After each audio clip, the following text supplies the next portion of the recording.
Récemment, il y a quelqu'un qui m'a dit en commentaire « Non mais attends, faire de la boxe sans vouloir prendre de coups, c'est comme un nageur qui veut pas se mouiller. » Sauf que laisse-moi te poser une question. Est-ce que quelqu'un qui fait du tir sportif est obligé d'aller tester à un moment sa précision sur un être humain?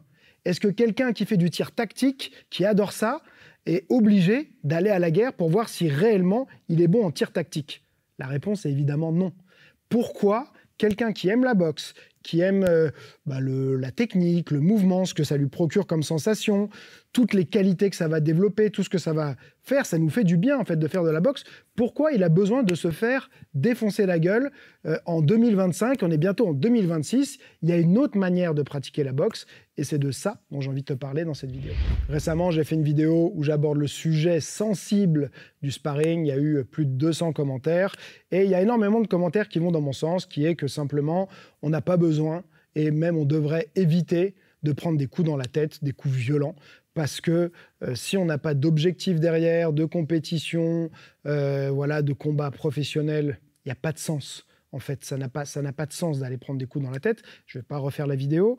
Mais bien sûr, il y avait aussi d'autres commentaires de personnes qui sont, on va dire, plus restées sur une approche pour moi qui est à l'ancienne et qui, malheureusement, a la vie dure, puisque je vois quand même qu'il y a de nombreux témoignages dans les commentaires de personnes qui disent « Bah oui, c'est exactement pour ça que j'ai arrêté, j'ai commencé, dès mon premier cours de boxe, mon premier cours de MMA, peu importe, on m'a fait faire du sparring, je savais rien faire, le coach a dit qu'il fallait y aller doucement, mais moi, je sais même pas ce que c'est y aller doucement, je ne maîtrise pas ce que je fais, donc j'essaye peut-être d'y aller doucement, mais en réalité, il y a peut-être des moments où je vais y aller fort, je vais peut-être avoir une réaction disproportionnée sur une attaque de quelqu'un. En fait, c'est normal, je sais rien faire. Donc déjà, cet argument que vont me donner certains coachs, certains pratiquants de dire « Oui, mais le coach, il dit d'y aller doucement. » Mais en fait, ce qu'on comprend pas, moi je le vois avec je donne des cours depuis 25 ans, j'ai donné des dizaines de milliers d'heures de cours maintenant, si je fais le calcul, je dois être à 15 000 heures de cours.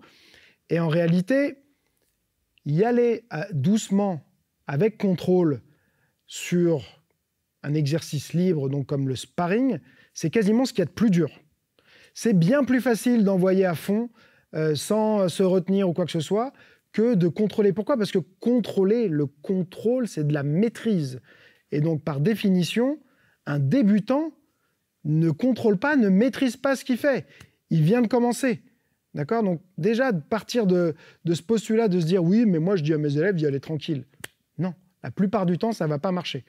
En plus, il y a les égos de chacun qui vont faire que si je suis touché un peu durement, je vais vouloir en remettre un peu plus fort, puis l'autre aussi, son égo va faire « Attends, là, il m'a frappé plus fort, je vais remettre plus fort », et ainsi de suite. Et c'est comme ça qu'on arrive à chercher à se mettre KO, alors qu'au départ, c'était juste un pote avec qui on faisait le truc. Des fois, c'est pas un pote, des fois, c'est juste un partenaire, mais ça déborde et ça dérape très, très vite. Je dis pas qu'il faut jamais faire de sparring. Il y a des manières de bien faire le sparring.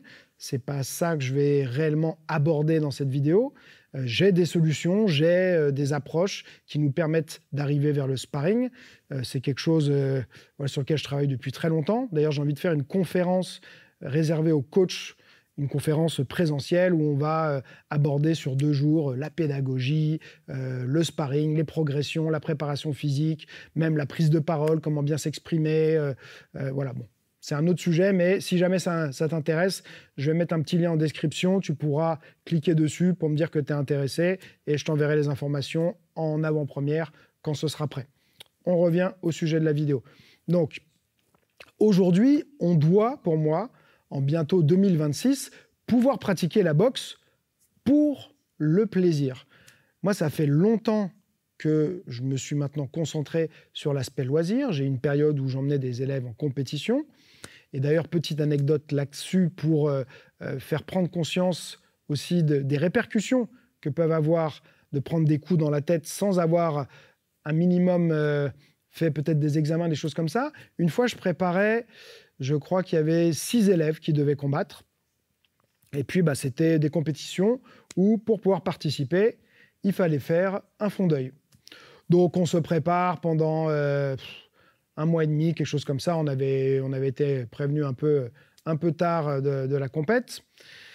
On fait plus de sparring, des sparring quand même relativement appuyés. À l'époque, je faisais quand même beaucoup moins attention à ça. Parce que quand je parle de ces erreurs, c'est des choses que j'ai faites moi-même. C'est pas, je suis pas là moralisateur et tout. J'ai fait des sparring au KO. J'ai dit plein de conneries à une époque et tout. Bon, voilà, maintenant, j'ai une vision complètement différente que je te partage. Donc, on se prépare. Et puis, peu de temps avant la compète, les élèves étaient déjà inscrits. Je crois que la compétition, ils avaient commencé à faire les tableaux pour les poules et tout ça, voir qui allait affronter qui par catégorie. Et puis, tous les élèves vont faire un moment leur fond d'œil. Et sur les 6 élèves, j'en avais la moitié qui n'ont pas été autorisés à combattre parce qu'ils avaient un problème de vue et un problème à la cornée et qu'il y avait des risques accrus de déchirement de la cornée, il me semble. En tout cas, voilà, c'était... Il y en a un, clairement, on lui avait dit, vous pouvez perdre la vue. Donc, ne combattez pas. Et c'était quelqu'un qui faisait des sparring appuyés au club, qui prenait des vrais coups dans la tête. Donc, ça aurait pu arriver en club que d'un seul coup, peut-être ils perdent, ils voyaient déjà pas très bien, qu'ils perdent complètement la vue. C'est quand même pas anodin de perdre la vue. Est-ce que ça vaut vraiment le coup de risquer? Je te demande, toi, qui fais peut-être partie de ceux qui aiment faire des sparring appuyés, est-ce que tu as fait un fond d'œil? Si oui, est-ce que tu en as fait un récemment? Parce que les coups que tu prends, ça peut changer complètement la donne. Et souvent, il y en a un qui, je me rappelle, il a dit, en fait, j'avais fait une grosse chute au ski et j'ai bien sûr pas pensé à faire vérifier mes yeux. Et on lui avait dit que c'était sûrement au moment de cette chute-là qu'il avait déjà une fissure dans la cornée. Et il prenait des coups par-dessus ça. Donc ça, c'est un premier exemple. Autre argument, c'est que faire des sparring appuyés, c'est prendre un risque accru de blessure. Et au final, quand on se blesse, eh bien souvent, on est obligé de s'arrêter. Récemment, ici, là, j'ai appris c'était pas dans un de mes cours, c'est pas vraiment la faute du coach, mais il y a quelqu'un dans un sparring à thème contrôlé de boxe anglaise qui a fait un sparring avec quelqu'un qui avait 30 kilos de plus que lui. Il lui a placé un petit uppercut au corps, boum, une côte qui se fêle. Une côte qui se fêle, ça va être, 3 semaines, 1 mois sans entraînement. Au quotidien, on a du mal à tourner. Dès qu'on tousse, dès qu'on éternue, on a mal. Pour dormir, c'est pareil. On se tourne dans son sommeil, on va se réveiller. Qu'est-ce qui va se passer? Niveau physique, va chuter forcément. 3 semaines, 1 mois d'interruption. La progression technique, il peut y avoir aussi une régression. Quand on revient, mais on ne reprend pas comme on était. Donc, non seulement on a régressé, mais on ne peut pas refaire et reprendre exactement là où on en était, comme si ça ne s'était rien passé. Ça peut nous avoir développé un petit traumatisme, on va dire, plutôt psychologique, dans le sens où dès qu'on va avoir un coup au corps, on va surréagir. Donc, peut-être on va baisser trop son bras, on va se découvrir. Des fois, ça peut laisser des compensations, parce qu'on avait mal, donc on a évité les positions qui nous faisaient mal. Donc, on a commencé à se mettre peut-être de l'autre côté ou peut-être se refermer. Et puis, sans s'en rendre compte, on reste dans cette position-là. Cette compensation-là, elle va aboutir sur peut-être des problèmes de dos, des problèmes cervicaux.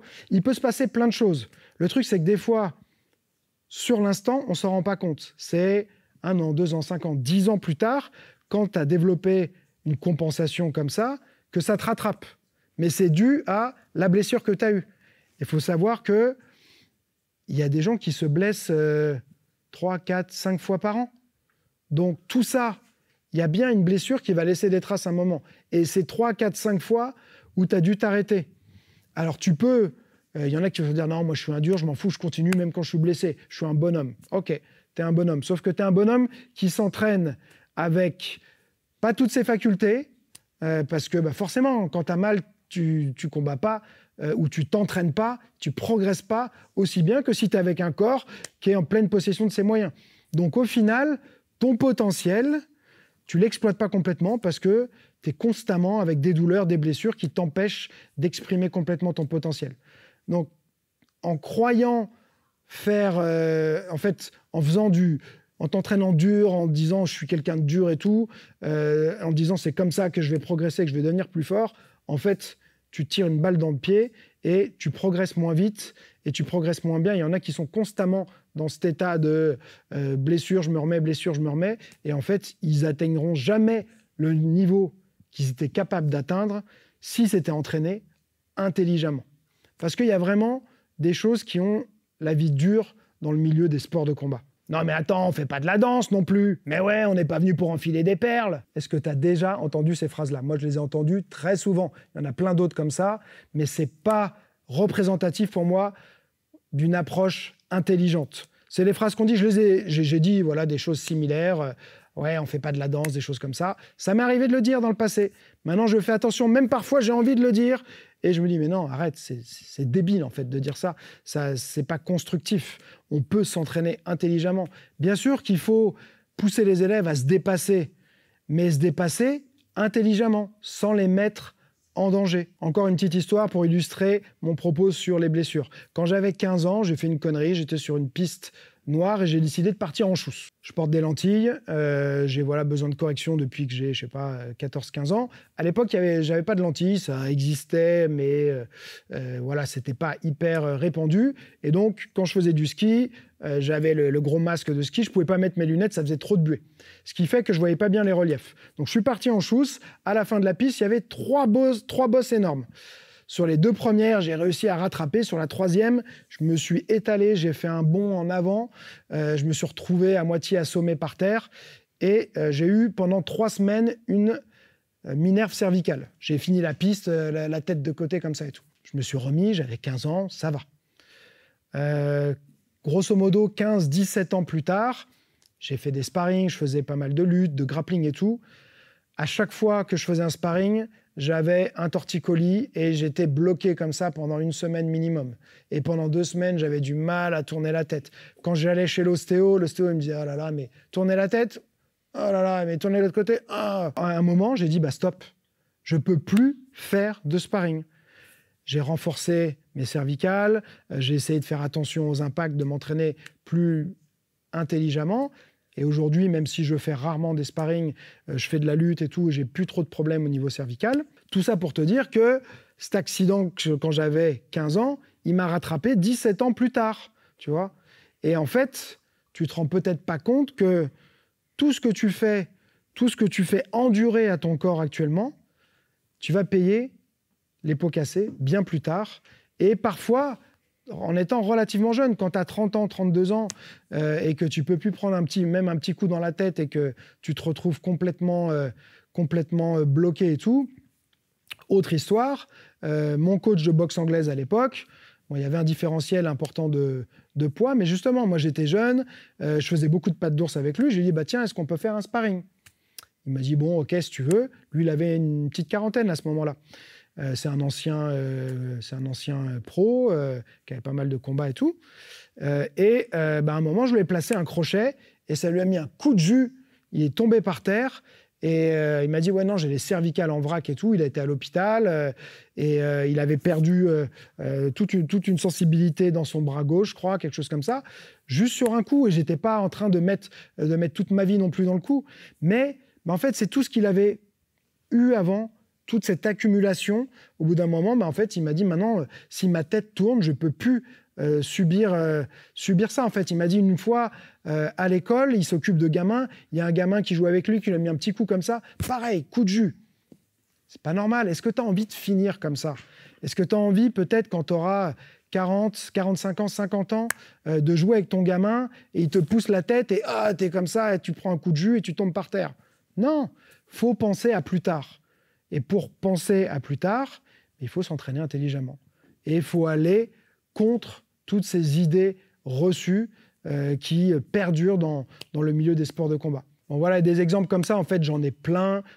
Si tu as suivi mon opération de la hanche, c'est pareil, c'est ce que j'ai fait quand j'avais 20 ans, qui, à 43 ans, m'a coûté au final une prothèse de hanche. Donc, c'est une réalité, hein. Si tu demandes à plein de gens, c'est une réalité. Il y en a qui ont confirmé aussi dans les commentaires qu'ils ont vu des gens faire des sparring durs et puis 5 ans, 10 ans plus tard, c'est plus du tout les mêmes personnes, ils n'ont plus de réflexes, il y en a qui ont du mal à bien parler, tout ça. C'est pas, en réalité, c'est débile. Pourquoi faire ça? Si tu n'as rien en plus à en tirer derrière, c'est pas ton boulot, ça n'a vraiment aucun sens. Donc moi, ce que je te conseille vraiment, c'est de trouver un bon coach, un bon club avec une bonne mentalité quelqu'un qui va être aligné sur ça, quelqu'un qui va pas te juger quand tu vas dire je me sens pas prêt pour faire des sparring, j'ai pas envie de m'abîmer, tout ça. Si tu as quelqu'un qui te juge, c'est pas bon, d'accord? Change de club. Ensuite, essaye de miser en priorité sur le plaisir de la pratique. Prendre du plaisir à ce que tu fais, d'accord? C'est ça qui va faire en fait que tu vas devenir meilleur. Parce que souvent, peut-être que, en tout cas moi c'était comme ça à l'école et peut-être que toi aussi, mais les matières à l'école où j'étais bon, c'est celles que j'aimais la plupart du temps. Celles que j'aimais pas, en général, j'étais pas très bon. Et ben là, c'est pareil en fait. Si tu aimes t'entraîner, si ça te fait plaisir, ça te fait du bien, tu vas progresser. C'est pas en te faisant du mal que tu vas progresser mieux, d'accord? C'est en te faisant du bien, tout simplement. Moi, j'avais transformé le fameux no pain, no gain en more gain, no pain. Donc, on gagne plus, mais sans souffrir, d'accord? Et ça, c'est quelque chose pour moi qui est important, la notion de plaisir. C'est ça qui devrait vraiment driver le plus, en fait, tes envies et ta motivation. Parce que la motivation, en fait, on te dit tout le temps, ouais, la discipline, la motivation.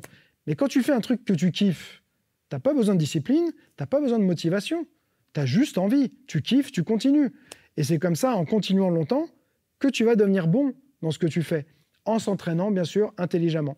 Donc, entraîne-toi intelligemment. Je sais que c'est plus facile à dire qu'à faire, mais il y a des centaines de vidéos avec des idées d'entraînement que tu peux faire. Fais ce que tu as envie de faire. Souvent, il y a aussi, par exemple, ici, à Neuros, on propose des cours au sac de frappe, des cours techniques, donc c'est des cours avec partenaires. Et il y a des gens qui me disent, qu'est-ce qui est le mieux pour commencer? Est-ce que c'est mieux? Je dis, il n'y a pas de mieux. Fais ce qui t'attire le plus, fais ce qui te donne le plus de plaisir, qui te donne le plus envie de venir. Si c'est le sac, fais le sac. Si c'est la technique, fais la technique. Si c'est les deux, alterne. Et puis, surtout, ça peut changer. Ça peut être ça pendant un temps, puis ça peut être autre chose ensuite. Pas de jugement, ok? Il n'y a pas quelque chose de mieux que... Voilà, il y a pas... on valorise pas plus l'entraînement avec partenaire que l'entraînement en sac de frappe, quand c'est bien fait. On ne fait pas du cardio-boxing, on fait des vrais cours sur sac de frappe. On apprend vraiment la technique. Bien sûr, il manque tout l'aspect interaction et tout de la boxe, mais il y en a qui n'en veulent pas. Il y en a, ça leur plaît pas. Et si ça leur plaît pas, ils ont raison de ne pas le faire. Il n'y a pas de raison de se pousser à faire un truc qu'on n'aime pas. Et il n'y a pas de raison qu'un coach essaye d'obliger un élève à faire quelque chose qu'il n'a pas envie de faire. Non, c'est fini ces époques-là. C'est plus que pour les durs à cuire, les gens qui veulent monter sur le ring. C'est pour tout le monde. La boxe, les sports de combat, d'une manière générale, ça fait énormément de bien au corps, au cerveau, la coordination, la vitesse d'exécution, la vitesse de réaction. Voilà, toute la coordination, c'est résoudre des problèmes par rapport à soi-même, par rapport à quelqu'un. C'est génial. Donc, il faut qu'un maximum de personnes puissent pratiquer. Et pour ça, il faut simplement un peu changer les choses. Si tu es quelqu'un qui débute ou qui n'a même pas encore commencé et que tu as envie d'avoir des bases solides, regarde dans la description. Il y a La Rampe, c'est 15 cours pour 15 € qui vont te donner des bases en béton en boxe anglaise. Tu fais ça tranquillement, à ton rythme, sans être jugé par personne. Tu as accès à vie, tu pourras y revenir tout le temps. Et ça va vraiment faire toute la différence dans la suite de ton parcours en tant que pratiquant de boxe anglaise. Je te souhaite un joyeux entraînement et n'oublie pas, celui qui croit savoir n'apprend plus, alors garde l'esprit ouvert.